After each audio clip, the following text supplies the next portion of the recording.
ছাত্র শিবির সেটা চেষ্টা করছে, তবে চেষ্টার মধ্যে নিখুঁত চেষ্টা আমি সেটা বলবো না। Your liberty to swing your arms ends where my nose begins. তুমি যত হাত ঘোরাও, আমার নাকে যেন না লাগে।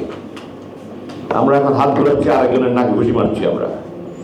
আমি শাহবাগ অবরোধ করছি, হাজার হাজার মানুষের ভোগান্তি হচ্ছে। আমরা রাইটস অ্যান্ড রেসপন্সিবিলিটিস, আমার অধিকার এবং দায়িত্ব, এই দুটার মধ্যে ব্যালেন্স থাকতে পারি না। আলহামদুলিল্লাহ রাব্বিল আলামিন, আসসালাতু ওয়াসসালামু আলা রাসূলিল কারীম। সম্মানিত উপস্থিতি, আসসালামু আলাইকুম। আন্তর্জাতিক মানবাধিকার দিবস উপলক্ষে ছাত্র শিবিরের এই আয়োজিত অনুষ্ঠানে আমি স্বাগত জানাই এবং আমাকে দাওয়াত করার জন্য আমি কৃতজ্ঞতা জানাই।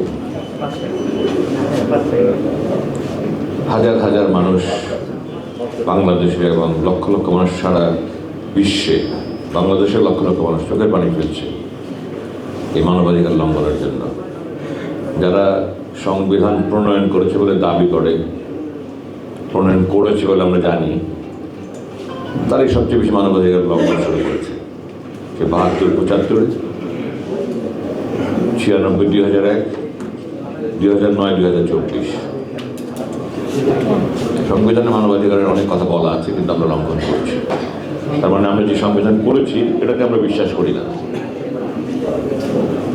কেন করছি? আমাদের চোখের পানি ফেলে লাভ হবে না। প্যালেস্তাইনে কিন্তু আজকে প্রায় ৮০ বছর থেকে চোখের পানি ফেলছে মানুষ সারা বিশ্বব্যাপী, এবং ইহুদিরা পর্যন্ত কিন্তু লাভ হচ্ছে না। কেন হচ্ছে না? যারা করছে তারা কেন করছে, এগুলো আমাদের খতিয়ে দেখতে হবে এবং তারপরে আমাদের সমাধান বের করতে হবে। শুধু চোখের পানি ফেলে আর দাবি জানিয়ে কোনো লাভ হবে না। মিটিং, সেমিনার, সিম্পোজিয়াম, মিটিং, মিছিল করে।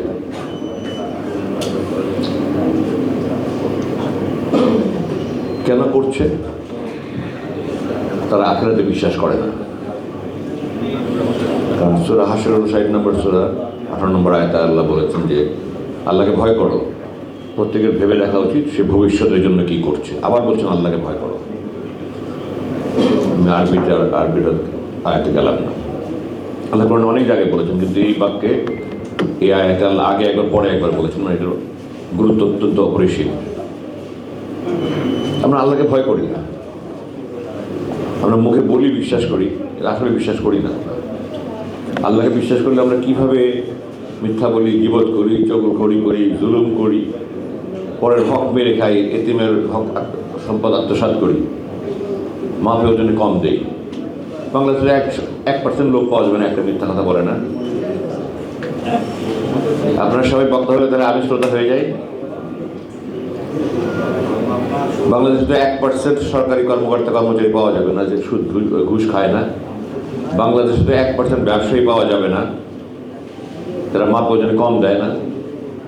তারা যদি সত্যিকার আখিরাতে বিশ্বাস করতো, আল্লাহর এই আদেশ তারা অমান্য করতো। তার মানে আমাদের অন্তরে বিশ্বাসটাই নাই। আমি বিশ্বের প্রেক্ষাপটে গেলাম, বাংলাদেশের প্রেক্ষাপটেই বলছি, কারণ আমি বেশি কথা বলতে চাই না। আখিরাতে বিশ্বাস নাই কেন আমাদের? কারণ আমাদের ইমানই ঠিক নাই। আমরা জন্মগতভাবে মুসলমান হয়েছি।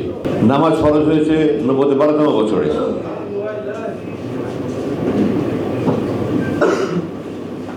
মদ হারাম হচ্ছে ৯০-১৭তম বছরে। চুরি করলে হাত কাটা আদেশ হয়েছে ৯০-২০তম বছরে। এর আগে আল্লাহ ১২ বছর পর্যন্ত আল্লাহ মানুষের মন্ত্রকে তৈরি করেছেন নামাজ পড়ার জন্য। আমাদের অন্তর তৈরি হওয়ার আগেই আমরা সিজদা দেওয়া শুরু করেছি বাপ মাকে দেখে, এবং শুনে মুসলমান হয়েছি আমরা। এই জন্য আমাদের অন্তর প্রকৃত অর্থে আল্লাহর ভয় নাই। আমরা যদি প্রতিটা কথা, কাজ, প্রতিটা পদক্ষেপে যদি আমি চিন্তা করি আমি আখিরাতে গিয়ে এই কাজটা করার জন্য আল্লাহকে জবাব দিতে পারবো, আমি যদি সত্যিকারভাবে বিশ্বাস করি আখিরাতে এবং জান্নাত পেতে চাই, এখানে একটা লোককেও বলতে পারবেন যে আমি জান্নাত পেতে চাই না, আমি বেঁচে যেতে চাই না, আমি দোজখে যেতে চাই, হাত উঠাবেন কেউ? বাংলাদেশে একটা লোক হাত উঠাবে না। কিন্তু তারপরে লক্ষ লক্ষ লোক সমাবেশ আসছে, ওয়াজ হচ্ছে, ৫ লক্ষ মসজিদে বছরে ৫২টা খুতবা হচ্ছে। আমাদের কোনো পরিবর্তন হচ্ছে না। গত ৩০ বছর ৪০ বছর আমাদের দিন দিন অবনতি হয়েছে। মূল কারণ হলো আমাদের বিশ্বাসটা নাই, এবং যারা যে এত ক্ষমতাশালী সে ক্ষমতার অপব্যবহার করে সে মানুষের জুলুম করছে। আমাদের গোড়ায় হাত দিতে হবে। আমাদের গোড়া ঠিক নাই, আমাদের স্তম্ভ ঠিক নাই, আমাদের ভিত্তি ঠিক নাই। আমরা উপর দিয়ে পানি ঢালছি শুধু। লাভ হবে না কোনো। আমাদের নিজেদেরকে আগে পাল্টাতে হবে এবং সমাজকে পাল্টানোর জন্য চেষ্টা করতে হবে। ছাত্র শিবির সেটা চেষ্টা করছে, তবে চেষ্টার মধ্যে নিখুঁত চেষ্টা আমি সেটা বলবো না। আর আমাদের দেশে যারা দিনের ধারক বাহক লেবাসধারী আছেন, ওনার ক্ষতি করছেন বেশি আমি মনে করি।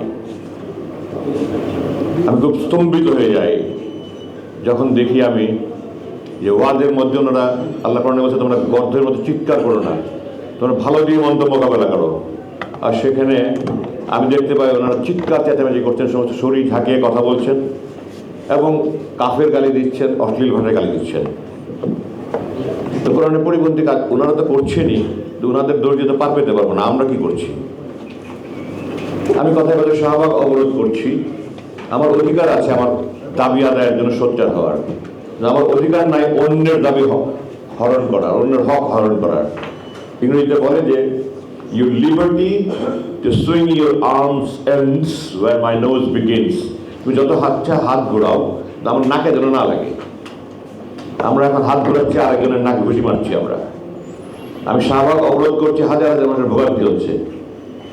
আমরা রাইটস অ্যান্ড রেসপন্সিবিলিটিস, আমার অধিকার এবং দায়িত্ব, এই দুটার মধ্যে ব্যালেন্স থাকতে পারি না। আমি আমার দাবি আদায় করতে গিয়ে আমার দায়িত্ব না পালন করে আমি আরেকজনের অধিকার হরণ করছি। ভবিষ্যতে আমি মনে করি মানবাধিকার একদিনে কম হবে না। 100 থেকে হয়তো 1 বছর ট্রাই করে 99-এ নামবে, আরও 1 বছর ট্রাই করে 99-এ নামবে, কিন্তু আস্তে আস্তে এটা নিম্নমুখী হবে। বর্তমান অবস্থাকে আমাদেরকে ইমিডিয়েটলি যদি আমরা দ্রুত গতিতে জরুরি যদি আমরা এটাকে এখানে স্টপ করতে না পারি, থামাতে না পারি, তাহলে আমাদের ধ্বংস অনিবার্য। আমি খুব একটা বেশি আশা দেখছি না, কিন্তু আমি কোরআনে আল্লাহ বলেছেন লা তাকনাতু মিন রাহমাতিল্লাহ, তুমি আল্লাহ সাহায্য নিরাশ হলে তোমরা। আমি আশা নিয়ে 2908 দিন অপেক্ষা করেছি। আল্লাহ আমাকে ইন্নাল্লাহ মাস সাবিরিন ওয়া বাশশিরিস সাবিরিন, আল্লাহ আমাকে মুক্তি দিয়েছেন। তো আমি সবাইকে অনুরোধ করবো যে আপনারা নিরাশ হবেন না, হতাশ হবেন না। আপনারা সবাই যাদের কাজ করেছেন, at the end of the day ফলাফল আল্লাহর হাতে।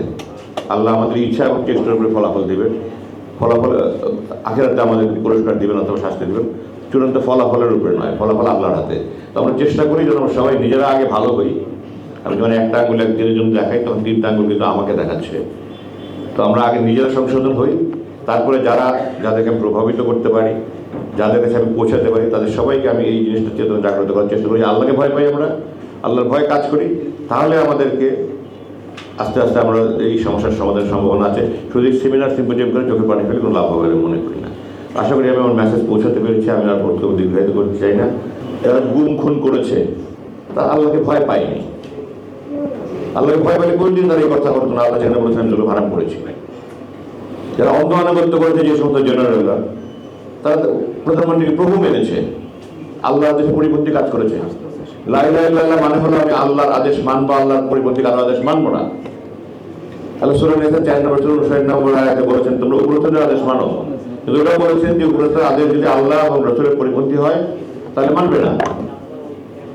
কিন্তু আমরা আল্লাহ এবং রাসূলের আদেশের পরিপন্থী আদেশ পালন করছি, কারণ আমরা আল্লাহকে প্রভু মানছি না, আল্লাহকে ভয় করছি না, আল্লাহকে জবাব দিতে হবে এই চিন্তা করছি না। আমরা উপরস্থদেরকে জবাবদিহি করতে হবে এই চিন্তা করে জুলুম করছি, অন্যায় করছি, অবিচার করছি, মানবাধিকার লঙ্ঘন করছি। কেন করছি? চাকরির জন্য। আমরা আল্লাহকে রাজ্জাক মানছি না, চাকরি গেলে খাবো কি, এই ভয়ে আমরা যদি অন্ধ আনুগত্য করি, তাহলে আমরা আল্লাহকে রাজ্জাক মানছি না, রেজেক দাদা মানছি না, আমরা বসকে উপরস্থকে রেজেক দাদা মানছি। তো আমাদের ইমানেই সমস্যা, এই কারণে আমরা এত মানবাধিকার লঙ্ঘন করছি। যে দেশে ইমান মানুষের যত ভালো আছে, সেই দেশে মানবাধিকার লঙ্ঘন তত কম।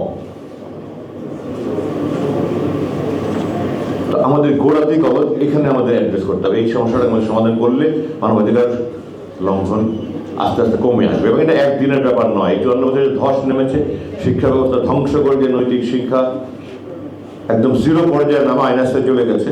এটাকে আমাদেরকে আবার একদম আন্ডু করে রিডু করা ছাড়া আমাদের কোনো বিকল্প নেই। তো আমি জানি না কি তার সমাধান কি এই মুহূর্তে, কারণ আমরা এত ফ্র্যাগমেন্টের জাতি হয়েছি, এত খণ্ড বিখণ্ড হয়ে গেছি আমরা, যে আমাদের মধ্যে ঐক্য নাই, আমাদের দেশের আগে ক্ষমতার চিন্তা। এই জন্য আমরা এক প্রকৃত অর্থে কোনো কিছু আগাতে পারছি না। ছোটবেলায় অঙ্ক পড়েছিলাম যে বানর তৈলাক্ত বাজবে, 1 হাত উঠে 2 হাত নামে, 1 ফুট উঠে 2 ফুট নামে। আমাদের অবস্থা হয়েছে এটা। তো আমাদেরকে নিজেকে চিন্তা করতে হবে আমরা কেন আজকে এই অবস্থায় আছি, যারা করছে তারা কেন করছে। আমাদের নিজেদেরকে সংশোধন হতে হবে, আমার আশেপাশে যারা আছে যাদেরকে প্রভাবিত করতে হবে তাদেরকে সংশোধন করতে হবে। এবং এই সংশোধন প্রক্রিয়া অনেক দিন সময় লাগবে। আমাদের অন্তরে আল্লাহর ভয় জাগ্রত থাকতে হবে। যদি আল্লাহর ভয় জাগ্রত থাকে, আমি যে সূরা হাশরের 18 নম্বর আয়াতের কথা বললাম, একটা আয়াত যদি কেউ সিরিয়াসলি চিন্তা করে, গভীরভাবে মনোনিবেশ করে, এবং এটা নিয়ে যদি সে সত্যিকার অর্থে আল্লাহকে ভয় পায়, তাহলে কিন্তু আর এই জুলুম, নির্যাতন, গুম খুনিগুলি থাকবে না, মানবাধিকার লঙ্ঘন থাকবে না। তখন মেসেজটা হলো, আমরা এই আলোচনার মাধ্যমে আমরা যেন এটা উপলব্ধি করতে পারি যে আমাদেরকে আল্লাহকে ভয় করে কাজ করতে হবে এবং